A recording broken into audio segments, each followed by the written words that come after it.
So, where have you encountered the most pushback for your message? Old feminists. That's not surprising to me. So, tell me more about that. Um, well, I opened the book talking about how I struggle with my feminism every day. I'm holding out. Still, like I still have the membership card in my wallet, but it ugh, I'm gonna there is like a feminist industrial complex that Hmm. perpetuates itself, and I benefited from that deeply. Just as a woman in 2024, but also professionally too, specifically. But so I always want to be very grateful to those that came before me. Um, but everything has its season, and it is not serving us to keep the message alive that women are perpetually victims, that men are presumed abusive or incompetent. That is just it is fundamentally bigoted, and it's unacceptable. It is unacceptable, and we are seeing the fallout from how destructive that is. And I can say that one sentence and get pushback from the old broads, but then those old broads have men in their lives who they love and are good human beings, and so we're just human. I really, we're in a revolution, but I hope it's a humane one where we can extend a lot of grace to each other. And, when you have a voice in a movement, you're very powerful, and we needed those women out there. I mean, we had no reproductive rights. We had no professional I mean, just all the things. I'm going to educate you about the feminist movement, but they did this wonderful work. And then it's like, okay, thank you. Congratulations. You did this incredible work. Let's celebrate that, put that movement to bed, and understand where the work needs to actually be done now. And it's hard for people to let go of that torch. It does seem like there's these different waves, right? I mean, there's formally different waves in feminism as a philosophical movement. But I'm kind of interested in when you say the older school. I've interviewed Christina Hoff Sommers, who is Yeah. also, sort of legendary, but has now come into disrepute among the more recent waves of feminism.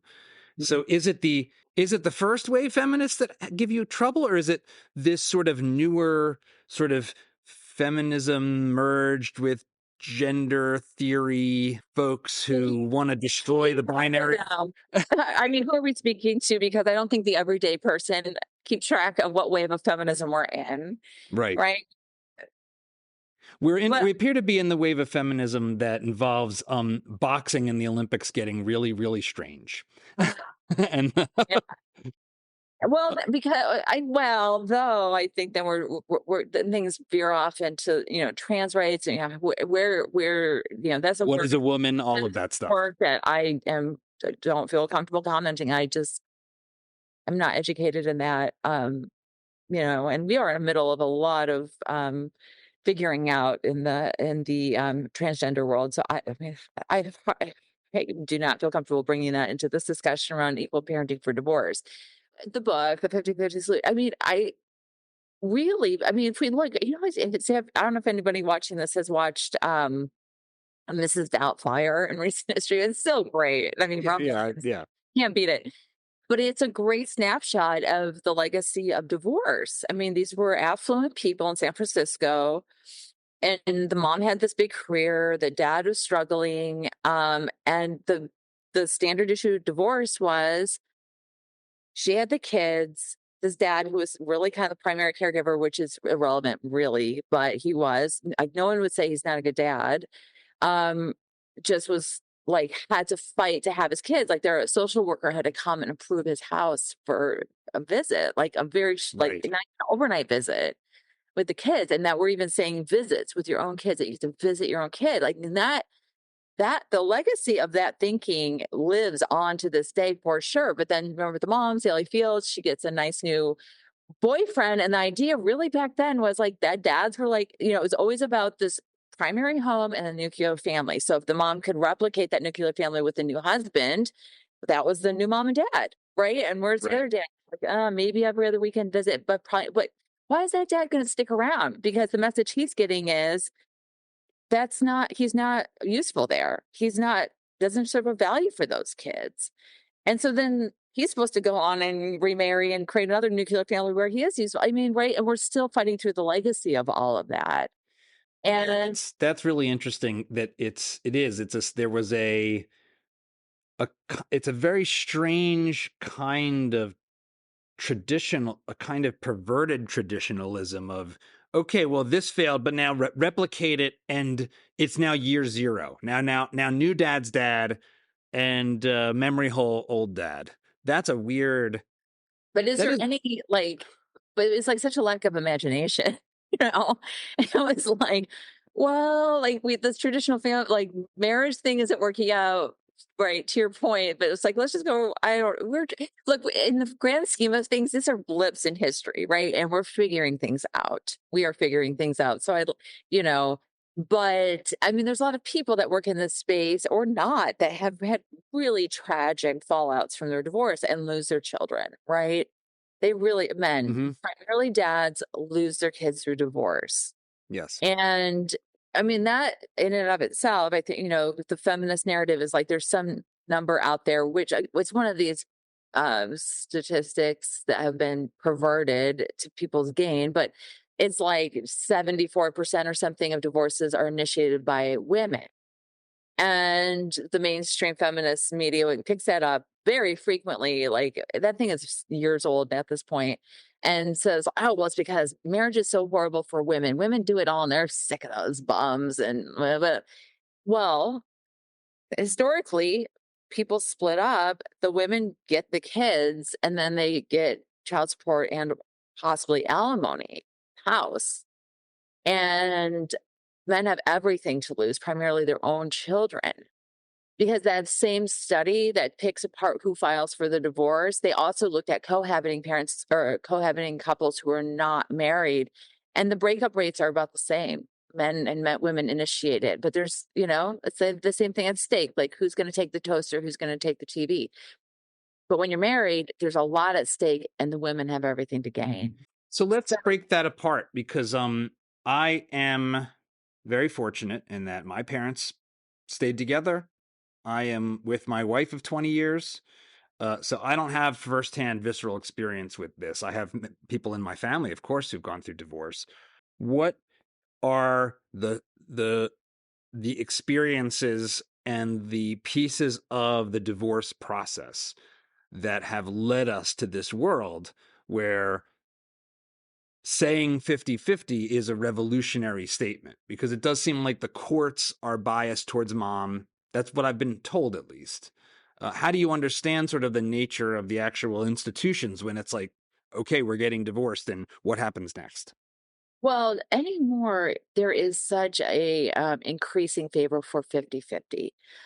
In most states, except that we have 6 states now in the United States, and this is all very recent, within the last 5, 6 years, where there's a presumption of equal parenting. It's a rebuttable presumption. So if a parent has very good reason why that should not be the case, they can certainly challenge the presumption, but a judge needs, if it goes to court, a judge needs to presume it's 50-50. Can entertain exceptions, but that's presumption.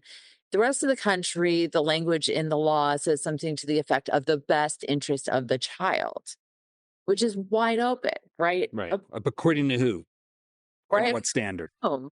And then it for more affluent families that can afford it, it becomes according to all these, you know, affidavits from therapists and educators and babysitters, and it's litigation, right? It's just down and dirty litigation. Who's the better parent? But at the end of the day, like that, let's just make this a gendered conversation because it typically is.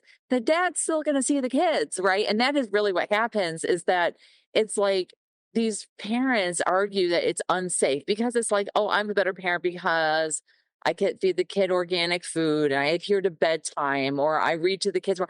That could be something that collectively as a society we say is a better parent. Like you're more patient, or like virtues of a parent, they are better. But kids are not guaranteed better parents, right? They're not guaranteed wealthier parents. They're not guaranteed more patient parents. They are just guaranteed the parents that they have. Assuming those parents are safe, those are the parents that you have. There's a documentary some years old now. It's called Divorce Corp, and it unpacks the really ugliness of all this Yeah. in California. And they do this really great graphic, I think illustrates what we're talking about here. And they say, really, when you get into these litigation situations in family court, it's like if you have it's on if a parent is judged on a 10-point scale, and you have a mom is decided that somebody decides the mom's a 9 parent and the dad's an 8 parent, that dad is like a parent, and she gets the kids all the time. Like, that doesn't make sense. And meanwhile, if we have a family that's really struggling, maybe there's addiction in the family or mental health challenges, and the mom is a 3 and the dad's a 2, and there's some question whether or not those kids are even safe in that house, either house, and that family really needs a lot of support. That 3 mom gets the kids, and she's a 3 out of 10. It doesn't. It's like, who's better? And it's so subjective. And here's the thing: again, the science shows that the best interest of the child is 50-50. Despite all of and I really do see a future where we embrace it, because we are barreling towards that future. And it creates a space where there's so much more forgiveness and grace for the very real realities that parents face every single day, when we have to make exceptions. When somebody is struggling with an addiction, people have addiction problems, a lot of them, many Yes. of them. And so if we can acknowledge that, and also simultaneously acknowledge that an equal parenting schedule is ideal, and that involved moms and dads are critically important to families, we create space for that addicted parent to go and get the support they need and hold space so they can come back into the family. And I see it happening. I see it happening in my personal life. I see families doing this organically without lawyers, without courts, because they just get it, right? Once you create these, and they don't have to be best friend. I'm not best friends with my ex-husband at all. We don't do a great job like collaborating on every single issue with the kids, but we both acknowledge the importance of having both actively involved parents in their lives, and we make it work. And I see the benefits for everybody. You've called the current system sexist. So what did you mean by that? Is it this disparate favoritism towards mom in just about every case, or is there more to it? Yeah, I mean, statistically, the kids stay with the mom, right? Overall, I mean, if you look, there's so many layers on these things, but if you look at like census data, uh, mothers have custody of, when parents live separately, moms have custody of the kids like 82% of the time. Wow. Yeah. But that's sexist in and of itself. There's not a box you can check to say they're 50-50 or equal or shared or involved. According to that, and these numbers are perverted by all sides, very much so. The movements to promote equal parenting are like, oh, those kids' dads, all those kids' dads. No, those 82%, many of them have very involved active dads. There's just not a box that checks on the census collection to even acknowledge that this is an option in life. But it goes even further, because the social welfare systems are set up to support whoever has custody of the kids. So I outline in like a hypothetical family in my book. If we have 2 parents, low income, right, where they would qualify for some public assistance, they could be happily co-parenting, amicably sharing expenses, sharing time, caring for these kids very successfully. But once once there's custody established, that, again, I'll make it gendered, and it's not always, but the mom then can qualify for TANF, housing subsidies, and then child support, right? And in most states, she has to, if she wants public assistance, she has to also file for child support, whether she wants it or not. And child support creates conflict. And increasingly, women do not want child support because of all the negative things that it brings on. So things get complicated, but when it comes down to money and the government and families, the government is not set up to support families in a way that best serves everybody. If you like this clip, we've got so much more where that came from. So be sure to hit that like button, subscribe to the channel, and ring the bell so you won't miss our new videos as they come out each week.